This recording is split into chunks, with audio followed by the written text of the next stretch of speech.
The Daily Mail, who has said that she needs to come out publicly and actually prove that she did give birth to those children. Why not, Father Calvin, just put the bill to Parliament now? Just strip them. Well, just strip them of their title. Now, royal births are supposed to be, the details have to be made public because they have to reassure the United Kingdom that they meet the legal requirements. Did Buckingham Palace quietly lay a trap for Prince Harry and Meghan Markle? And were they naive enough to walk straight into it?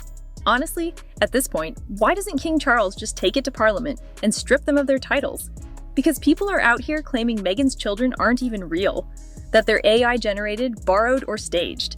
People think her kids are fake, they think they're AI, they think they're borrowed kids, like all these sorts of things because of Meghan and Harry. And a lot of that chaos traces right back to how Harry and Meghan have handled everything from the start. Something unusual is happening behind those royal gates, and this time, it feels way bigger than the usual palace whispers. The atmosphere around Buckingham Palace is anything but calm, and Meghan doesn't look nearly as relaxed as she does when she's carefully curating her public image. Harry and Meghan Markle's surrogacy scandal has entered the mainstream media domain. The surrogacy controversy has officially broken into mainstream media, and it's not going away. For years, it looked like she was running her own version of the royal game. Perfectly worded statements, flawlessly staged photos, and those explosive interviews that dominated every headline. She almost seemed to believe the rules were bendable, that centuries of royal tradition were more of a loose suggestion than something set in stone. But the tone has shifted fast, and it's shifted hard. Kensington Palace is now reportedly under pressure to remove Prince Archie and Princess Lilibet from the UK's line of succession, unless Meghan provides undeniable proof that she carried and delivered both children herself. It's now a matter of when, not if, he strips Prince Harry and Meghan Markle of their royal titles. Not just Harry and Meghan, it's also Archie and Lilibet, which is going to cause one hell of a war. Reports suggest the palace has quietly begun reviewing birth records, christening details, and whether everything genuinely aligns with royal protocol. And if that's true, this isn't light gossip anymore. This is serious institutional territory. Systems locked in place for generations where every single detail matters and nothing gets overlooked. Meghan entered this world like it was a Hollywood set, assuming she could rewrite the script, center herself in every scene, and edit out anything that didn't fit her narrative. But here's the thing. This isn't about social media narratives or podcast storytelling anymore. This is about structure, documentation, and traditions that go way beyond modern celebrity culture. And they put out pictures of Lilibet, but it does. You see her half covered, right. But what you always see is Meghan. So it's all about Meghan again. Royal lineage doesn't run on vibes or public appearances. It runs on verified records and processes followed consistently for decades. And people have been asking questions for a while now. And then when the baby was born, when Archie was born, that was another, in my view, a disaster, because I knew we was not going to get a picture of it. Everybody was hoping we would get pictures of it. Stories surfaced early on that royal staff weren't permitted to see or make physical contact with Meghan's abdomen during the pregnancy. No verified delivery certificates ever appeared publicly. Nothing confirmed, but enough to keep the conversation very much alive. I do believe because there are no delivery certificates, and I heard stories early on around the time Archie was allegedly in utero and being born. I heard stories that royal staffers were not allowed to see or touch her abdomen. And now, those same questions appear to be getting attention at a much higher level. If this internal review goes deeper, the impact could be massive. Not just for headlines, but for how everything connected to Harry and Meghan is viewed going forward. Because once official processes come into play, it stops being about perception. It becomes about what can actually be proven. And that's where things get genuinely intense. Something shifted behind those palace doors, and whatever triggered it wasn't random. This feels calculated and deliberate. Meghan didn't like the surname Mountbatten Windsor. If you remember, in her first lifestyle series with Meghan with Them Forever, she says to Carling that her surname isn't Markle but Sussex. Mm-hmm. And she was desperate to get it. She said we never had a proper surname, and of course they did. Now here's where things really start to heat up. Meghan recently shared what looked like a sweet casual family moment with Archie outside their Montecito home. Harmless enough at first glance.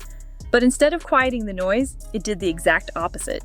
It pulled every old question right back into the spotlight. Every time child-focused images appear, the same pattern repeats. So all of the pictures, my point is, out there were inconsistent with the idea of a real pregnancy. And I thought, what is she not contextually aware? She's trying to hide something. This is really sloppy. People start looking closer, pointing out details that don't quite add up, and asking why certain official records have never fully met the standards the royal institution demands. Because of that renewed attention, palace staff reportedly went back and reviewed internal materials, press releases, medical confirmations, baptism records, all of it. Not for drama. To make sure everything lines up the way it's supposed to. One insider flagged something unusual. Certain records appeared vague, missing expected details, or simply not following the format used consistently for generations. That alone raised serious eyebrows. And here's the part that really flips the narrative. This review reportedly didn't come from outside critics or royal rivals. It came from within the palace itself. Not out of personal animosity, but out of institutional responsibility. The monarchy has to protect its own structure, and that means making sure every detail is backed by traceable records, not just polished public statements. Things escalated further when Archie's documents were revisited. When William was born, when Harry was born, when George, Charlotte, and Louis arrived, the world got the photos. Obviously, when William was born and Harry was born and George and Charlotte and Louis, we got great pictures outside the hospital. I remember, and William and Catherine especially, they made such an effort to show the whole world their new baby. Archie was born on May 6, 2019. His original record listed Meghan under her legal name, Rachel Meghan Markle, completely standard. But about a month later, that document was updated. Her legal name was replaced with her formal royal title. In a system built entirely on consistency and precision, that kind of retroactive change is extremely unusual. Royal records are locked in from the start. No edits, no revisions, no exceptions. So when a change appears later without any transparent explanation, people are going to notice. And they did. That update opened the door for two completely different stories to take over. Meghan's team reportedly claimed palace officials made the change without her knowledge. Others claim she requested it herself to better align with her royal image. Two strong versions, no clear paper trail to settle it.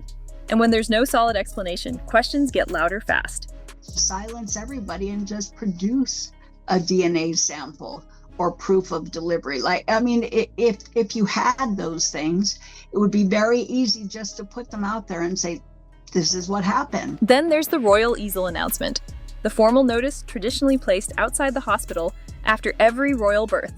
It was completely skipped for Archie. That might seem minor, but it's not just a photo opportunity. It's a formal public confirmation that the birth was witnessed and documented within the institutional system. When a process followed for generations suddenly gets bypassed, it doesn't go unnoticed. In this case, about whether you think the birth was real, whether you think there was a surrogate, whether you think Meghan was wearing a moon bump, the fact is, Harry and Meghan lied. Buckingham Palace lied on their behalf. There was a complete cover-up over the birth of Prince Archie. And we have to keep looking into why. And then Lilibet's situation added a whole new layer.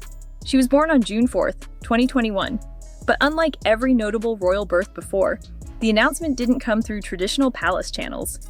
It came directly from Harry and Meghan's California team. No UK-based royal medical staff were publicly connected. None of the standard institutional confirmations appeared. And while none of that automatically means something is wrong, in a system where royal births are official constitutional events tied directly to titles and succession, every missing step carries weight. When Lilibet was introduced publicly, it didn't feel like a formal royal update. It felt more like a brand rollout, carefully timed, precisely managed. That difference didn't go unnoticed. Then there were Meghan's pregnancy photos. Observers started pointing out how inconsistent they looked from one image to the next. The timing, the angles, the overall physical presentation shifting in ways that kept the debate running hot. Nothing confirmed, but more than enough to sustain a very active conversation. And Harry's own words in his memoir don't help. According to his account, Meghan arrived at the hospital, was placed in a bathtub, and received 2 epidurals. Then they were back at Frogmore Cottage within 2 hours of delivery. His words, his book.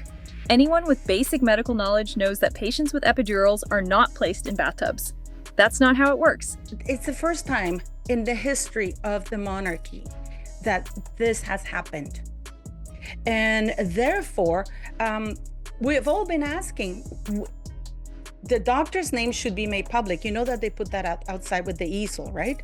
And then Harry, if we go by his narrative and spare, he says that Meghan Markle went to the hospital, the Portland hospital, and then she humped a ball, that she was put in the bathtub. She was given not one, but 2 epidurals. I am a mom. I have had my child by using an epidural. Doctors will never put you in a bathtub if you have an epidural, because you have a tube sometimes, and therefore, they can't be pulling you out of water, can get in, all kinds of things can happen. And then Harry in his book says that within 2 hours of the child being born, they were back at Frogmore Cottage. Those are his words. Those are not my words. Those are his. The doctor reportedly linked to the birth stepped away from public life shortly afterward. Someone with a thriving practice who abruptly sent a notice to all her patients saying she was done. No detailed explanation. And her husband, notably, operates a well-known fertility clinic. Multiple people who attempted to obtain Lilibet's birth certificate through official channels were told the record couldn't be located. Adding to everything, Lilibet's christening took place privately in Montecito, led by a bishop from the Episcopal Church, not the Church of England. Meaningful personally, certainly, but it didn't align with the Anglican process the monarchy formally recognizes. Without an official Church of England record, palace archivists had no standard way to log the event within the established system. No familiar documentation trail, just a gap where there would normally be clear, traceable confirmation. And in the royal world, that gap matters enormously on a constitutional level. Then the photos were examined more closely. Images featuring Archie and Lilibet didn't always show the natural physical progression you'd expect as children grow. In one holiday card, Archie appeared older than his age suggested, with features that didn't consistently match earlier photos. In another image, Lilibet's positioning and lighting seemed slightly disconnected from Meghan and Harry in the same frame. Photography analysts flagged things like inconsistent shadows, textural differences, and focus variations within single images. None of it constitutes proof. But in a system where photographs function as part of the historical record, visual documentation of continuity, identity, and presence, even moderate uncertainty creates institutional pressure, and this is where the situation shifts from speculation to something with real, lasting consequences. When it comes to royal succession, nothing can be left unresolved. These aren't casual traditions, they're legal frameworks that have held up across generations.